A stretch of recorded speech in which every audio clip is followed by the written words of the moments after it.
चलिए आज हम लोग इतिहास के जो टॉपिक को हम लोग डिस्कस कर रहे हैं उसी टॉपिक के उसी सीरीज को आगे बढ़ाते हुए आज हम लोग देखेंगे कि प्राचीन भारतीय इतिहास के स्रोत क्या क्या है। मतलब प्राचीन भारतीय इतिहास को जो हम लोग जानेंगे, पढ़ेंगे, समझेंगे, वो किस आधार पे, किस साक्ष्य के आधार पे, उसमें किस किस चीज को साक्ष्य के रूप में प्रयोग किया जाता है, उसी को आज हम लोग जानेंगे, देखेंगे। तो इस साक्ष्य में क्या क्या आता है, इस चीज को थोड़ा सा हम लोग डायग्राम के माध्यम से देख लेते हैं। देखिए, स्रोत में सबसे पहले इसको दो भाग में बांटेंगे, एक पुरातात्विक स्रोत, दूसरा साहित्यिक स्रोत। तो दो स्रोत हम लोग को पता चल गया, एक क्या होता है, पुरातात्विक स्रोत होता है, दूसरा साहित्यिक स्रोत होता है। तो अब भाई जानना है कि पुरातात्विक स्रोत में क्या क्या आता है और साहित्यिक स्रोत में क्या आता है। तो देखिए, पुरातात्विक स्रोत में ये सब कुछ चीजें हैं जिसको हम लोग या इतिहासकार पुरातात्विक स्रोत में रखा है और इसी आधार पर हम लोग को अध्ययन करना होता है। पहले देखिए, सबसे प्रमुख पुरातात्विक स्रोत जो है वो है आपको अभिलेख, दूसरा सिक्का, फिर सबको हम लोग डिटेल में जानेंगे। तीसरा स्मारक और भवन, चौथा मूर्तियां, पांचवा चित्रकला, छठा अवशेष। इस सब चीज को जो इतिहासकार हैं वो पुरातात्विक स्रोत में रखे हैं और इसी आधार पर हम लोग को आगे इतिहास के बारे में जानना है। तो पहले इसीलिए हम लोग स्रोत को जानेंगे।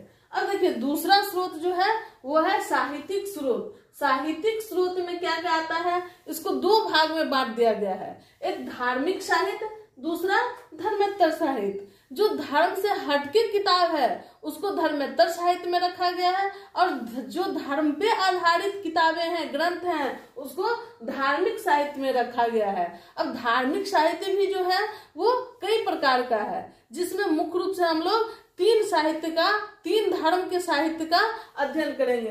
एक ब्राह्मण धर्म का साहित्य जिसमें वेद, आरण्यक, उपनिषद ये सब आता है। दूसरा बौद्ध धर्म का साहित्य जैसे अंगुत्तर निकाय सब, जैन धर्म का साहित्य जैसे भगवती सूत्र सब, है ना। तो उसी प्रकार से अब ये हो गया धार्मिक साहित्य। अब देखिए धर्मेत्तर में क्या क्या आएगा। धर्मेत्तर में आएगा भारतीय विद्वानों के द्वारा जो ग्रंथ लिखी गई है, जो पुस्तकें लिखी गई है, उस पुस्तकों के आधार पे जो हम लोग इतिहास को देखेंगे वो साहित्य। और एक विदेशी यात्री जो भारत आए और वो जो कुछ लिख दिए उसके आधार पे जो हम अपने देश को, अपने भारत को जानेंगे वो साहित्य।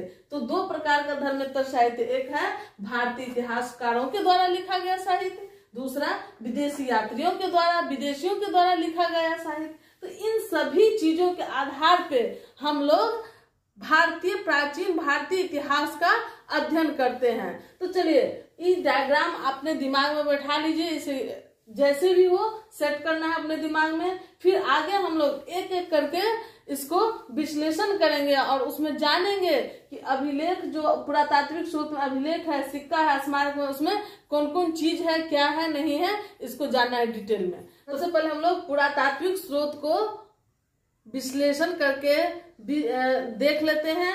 और उसमें भी पुरातात्विक स्रोत में सबसे पहले क्या था, अभिलेख था। अभिलेख किसे कहते हैं, वैसे पठन सामग्री को, वैसे पढ़ने वाली वस्तु को अभिलेख कहते हैं जो धातु या पत्थर जैसी कठोर चीजों पर उत्कीर्ण लिखा गया हो। तो मतलब क्या, जो पत्थर पे या धातु के चादर पे जो लिखा गया हो और सुरक्षित हो, उसे हम अभिलेख के श्रेणी में रखते हैं, उसे अभिलेख कहते हैं। तो अब देखिए, अभिलेख का इतना ज्यादा महत्व क्या है, कहा जाता है कि जितना प्राप्त है उसमें सबसे ज्यादा महत्वपूर्ण, सबसे ज्यादा इतिहास को समझने में विश्वसनीय स्रोत माना गया है इस अभिलेख को।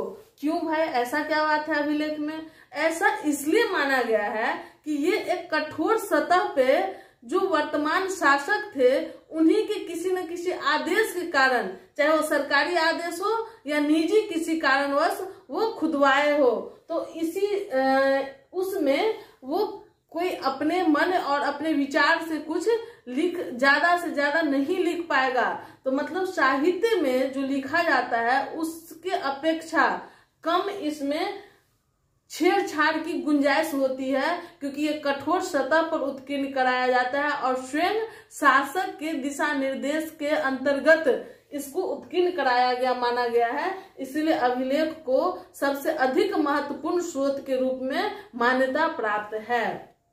अभी तक सबसे प्राचीन अभिलेख की श्रेणी में क्या आता है? अशोक का अभिलेख आता है, और अशोक के अभिलेख को 3 लिपि में लिखा गया है। जहां जहां से भारत में जो अशोक का साम्राज्य था उसमें जहां जहां से अभिलेख प्राप्त हुआ अशोक का, वो 3 लिपि में प्राप्त हुआ है। एक है ब्राह्मी लिपि, दूसरा है खरोष्टी लिपि, तीसरा है अरामाइक लिपि। अब देखिए इसमें आप देखेंगे कि ब्राह्मी लिपि वाला जो अभिलेख है उसमें भाषा क्या है? प्राकृत है। खरोष्टी लिपि वाला जो अभिलेख है उसका भाषा प्राकृत है। लेकिन अब देखिए ये लिपि क्या होता है और भाषा क्या होता है, इस चीज को समझिए। अब जैसे हम लोग बात करते हैं हिंदी में, और हिंदी क्या है? भाषा है हिंदी, लिपि इसका क्या है? देवनागरी है। इसी तरह से हम लोग अंग्रेजी भाषा जो प्रयोग करते हैं उसका लिपि क्या है? रोमन लिपि है। तो अपने हिंदी भाषा को अगर रोमन लिपि में लिखना है तो क्या करेंगे? सेव कहते हैं। सेव को अगर SEV सेव में लिख दिए, भाषा क्या है इसका? हिंदी है। मतलब सेव किस चीज को कहते हैं? हिंदी में एप्पल को सेव कहते हैं। और लिपि क्या हो गया इसका? रोमन लिपि हो गया। अंग्रेजी में इसको लिख दिए। अब मान लीजिए कि हम लोग क्या कहते हैं? एप्पल कहते हैं। एप्पल क्या है? भाषा इसका अंग्रेजी भाषा है। लिपि अगर हम लोग इसको ऐसे लिख दे एप्पल को, तो वो क्या हो गया? देवनागरी लिपि हो गया।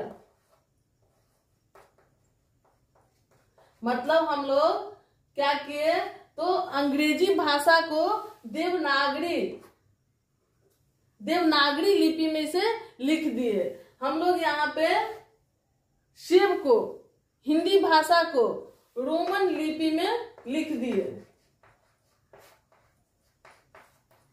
इसी प्रकार से देख रहे हैं कि किस प्रकार से क्या करता है लोग कि हिंदी भाषा को रोमन लिपि में लिख सकते हैं, अंग्रेजी भाषा को देवनागरी लिपि में लिख सकते हैं। तो सेम उसी प्रकार से हमारे देश में उस समय प्राकृत भाषा की प्रचलन थी, जिसे लोग ब्राह्मी लिपि में लिख रहे थे, खरोष्टी लिपि में लिख रहे थे।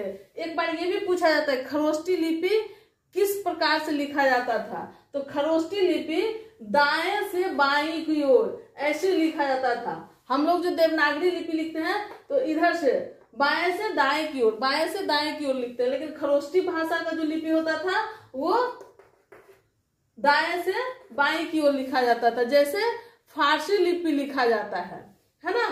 तो अब देखिए अरामाइक लिपि, तीसरा लिपि था अरामाइक लिपि। अरामाइक लिपि का जो भाषा था वो कौन? अरामाइक लिपि जो लिखा गया था वो किस भाषा के लिए प्रयोग किया गया था? तो ग्रीक भाषा के लिए वो प्रयोग किया था अरामाइक लिपि का। तो देखिए अरामाइक लिपि का जो अभिलेख प्राप्त हुआ है वो कंधार से, कंधार क्षेत्र से ये अरामाइक लिपि प्राप्त हुआ है। खरोष्टी लिपि सहवाज गढ़ी से प्राप्त हुआ है, जो कि वर्तमान पाकिस्तान में है। और ब्राह्मी लिपि अन्य पूरे भारत के अशोक के साम्राज्य से प्राप्त हुआ है ब्राह्मी लिपि। तो कंधार से मात्र अरामाइक लिपि एक क्षेत्र से प्राप्त हुआ, वो है कंधार से। खरोष्टी लिपि सहवाज गढ़ी से जो वर्तमान पाकिस्तान है, और ब्राह्मी लिपि पूरे भारत से प्राप्त हुआ है। और सबसे पहले जो अशोक के अभिलेख का अध्ययन किया उसका नाम है जेम्स प्रिंसेप, है ना। तो जेम्स प्रिंसेप के द्वारा 1837 में सबसे पहले अशोक के अभिलेख को पढ़ने का काम किया गया। तो इस प्रकार से हम लोग अभिलेख के बारे में कुछ जान लिए। अब अशोक के बाद वाला जो अभिलेख है उस अभिलेख को 2 भागों में बांटा गया है। एक है सरकारी अभिलेख और दूसरा है निजी अभिलेख। जिसका अध्ययन हम लोग अगले क्लास में करेंगे। धन्यवाद।